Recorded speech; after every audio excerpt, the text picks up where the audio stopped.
Hello everyone, good morning. Ranjitha here from wow Manmanam. இன்றைக்கி கொஞ்சம் transplant வேலை இருக்குது. ஸோ இந்த பாக்ஸு பார்த்திங்கன்னா இதில் வந்து 6 நாற்று இருக்குது. எல்லாமே பீன்ஸு, அவரை எல்லாமே மிக்சடாக தான் இருக்குது. அதை வந்து நம்ம மாற்றி வச்சிடலாம். ஏன்னா இது வந்து குட்டி பாக்ஸுங்கிறதுனால இதுக்கு மேலே அது வளராது. நல்லாவே வளர்ந்துருச்சு. அதுவும் இந்த விதைகள் வந்து ரொம்ப ஃபாஸ்ட்டாக வளர்ந்துருச்சு கம்பேர் பண்ணால் மற்றதை கம்பேர் பண்ணுறப்போ. ஸோ நான் அதை ஒன்று எடுத்து நான் ஏற்கனவே போட்டு க்ரோ பேக்கில் போட்டு வச்சுருந்த ஒரு இது வந்து பார்த்திங்கன்னா வாடிருச்சு. இதுக்கப்புறம் இது சர்வைவ் ஆகுங்கிறது எனக்கு டவுட்டு தான். பட் இருந்தாலும் அதுக்கு ஒரு சான்ஸ் கொடுத்துட்டு அது ஓரத்தில் இன்னொரு இந்த நாற்றை வைக்கலான்னு சொல்லிவிட்டு நான் வைக்கிறேன். பொதுவாக நாற்றுகளை வந்து மாற்றப்போ என்ன நம்ம வந்து ஃபஸ்ட்டு வந்து பார்க்கணும் அப்படின்னா, ஃபஸ்ட்டு அதில் வந்து ஒரு 4-5 லீவ்ஸாவது இருக்கணும்பாங்க. இது வந்து நமக்கு வந்து குட்டியாக இருக்கிறதுனால, அந்த டப்பா குட்டியாக இருக்கிறதுனால அதோட வளர்ச்சி, ஏன்னா இது வந்து கொடி ரகம், செடி ரகம்னா ஒரு 4-5 லீவ்ஸ் பார்க்கலாம். இது வந்து இன்னும் 4-5 இலை வர்றதுக்கு ரொம்ப நாள் ஆகும். ரொம்ப நீளமாக வந்ததுக்கப்புறம் தான் வரும். அதனால இதை நம்ம மாற்றிட்டோம். அதுக்கப்புறம் பார்த்திங்கன்னா நான் வந்து தக்காளி அது அங்கங்கே முளைச்சிருக்குன்னு சொல்கிறேன்ல, அதை நான் அப்பப்போ மாற்றுறேன். என்னால் எப்போல்லாம் எனக்கு முடியுதோ, எப்போல்லாம் வந்து ஒரு இடம் என் கண்ணில் படுதோ நான் அதை மாற்றி வைக்கிறேன். ஏன்னா அது ரொம்பவே எனக்கு அதை வேஸ்ட் பண்ணக்கூடாதுங்கிறதுல நான் ரொம்ப கான்ஷியஸாக இருக்கேன். ஸோ ஃபஸ்ட்டு வந்து நாற்றை மாற்றி வைக்கிறப்போ அதில் கொஞ்சம் இலைகள் வந்திருக்கணும், கொஞ்சம் வளர்ந்துருக்கணும். ரொம்ப குட்டியாக இருந்துச்சுன்னா அது நமக்கு வந்து நம்மளால் வந்து காப்பாற்ற முடியாமல் போயிடும். 2வது பாயிண்ட் வந்து கொஞ்சம் அந்த நாற்றுலேருந்து லைட்டாக சூரிய வெளிச்சம் படுற மாதிரி ஒரு 2-3 டேஸ் நம்ம பழகி வைக்கணும். ஏன்னா டேரெக்டாக நீங்கள் வந்து ரொம்ப வெயிலே கண்ணில் படாமல் நாற்று வளர்த்துட்டு அதுக்கப்புறம் டேரெக்டாக ரொம்ப சூரிய வெளிச்சத்தில் வச்சா அது வாடி போயிடும். 3வது பாயிண்ட் வந்து எப்படின்னா, மேக்ஸிமம் மேக்ஸிமம் கிடையாது, 100% நீங்கள் ஈவினிங் டைமில் நாற்றை மாற்றி வச்சா மட்டும்தான் அது மேக்ஸிமம் சர்வைவ் ஆகும்.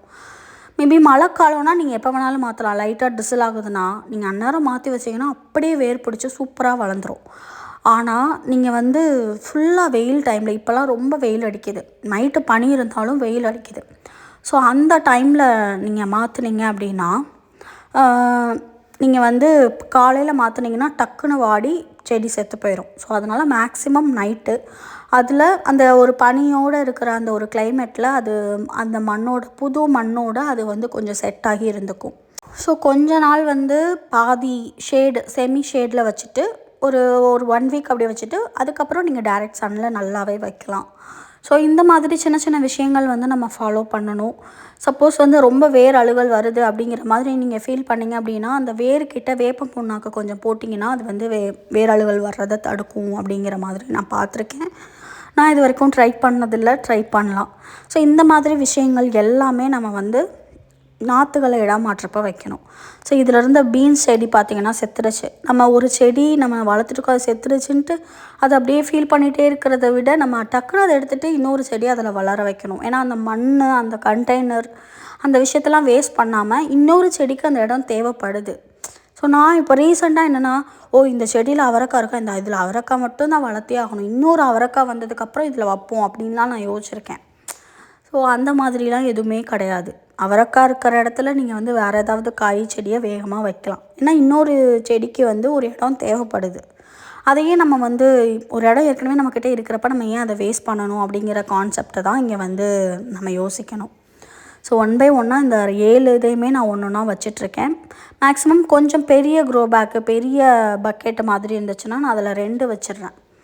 அது ஓகே, நமக்கு வந்து அது நல்லபடியாக வருங்கிறது நமக்கு தெரியும். இப்போ ஓரளவுக்கு ஐடியா கிடச்சிருக்கு, இவ்வளோ பெருசில் நம்ம இவ்வளோ வைக்கலாம் அப்படிங்கிற ஒரு ஐடியா நமக்கு கிடச்சிருக்கு.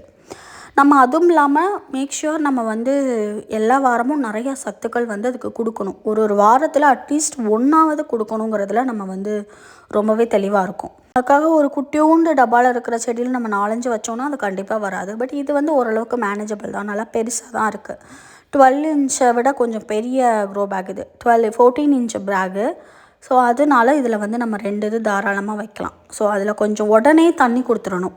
நம்ம ஒரு செடியை மாற்றி வச்சதும் நம்ம உடனே அதுக்கு வந்து ஒரு உயிர் தண்ணி கொடுத்தோம் அப்படின்னா தான் அது வந்து அந்த சூட்டுக்கு டக்குன்னு அந்த உடனே அப்சர்வ் ஆயிரும். ஸோ அது ரொம்ப சூடு அப்சர்வ் ஆகாமல் அது வந்து ஒரு குளிர்ச்சியான ஒரு தன்மையில் வச்சுருக்கும்.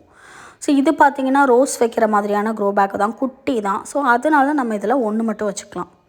நமக்கே ஒரு ஐடியா தான், இந்த பேக்கில் இது வருமா வராதாங்கிறது நமக்கு தெரியும். ஸோ அதனால் நிறையா கத்திரிக்காய் வெண்டைக்காய் வந்து பழசை வந்து கொஞ்சம் எடுத்துகிட்டு புது செடிகள் வைக்கிற மாதிரி இப்போ வருது. ஏன்னா அது ரொம்ப வாடி போயே இருந்து சிலதுலலாம் காயே கொடுக்காம நான் ரொம்ப வேஸ்ட்டாக நிறையா இது வச்சிட்ருக்கிற மாதிரி இருக்குது.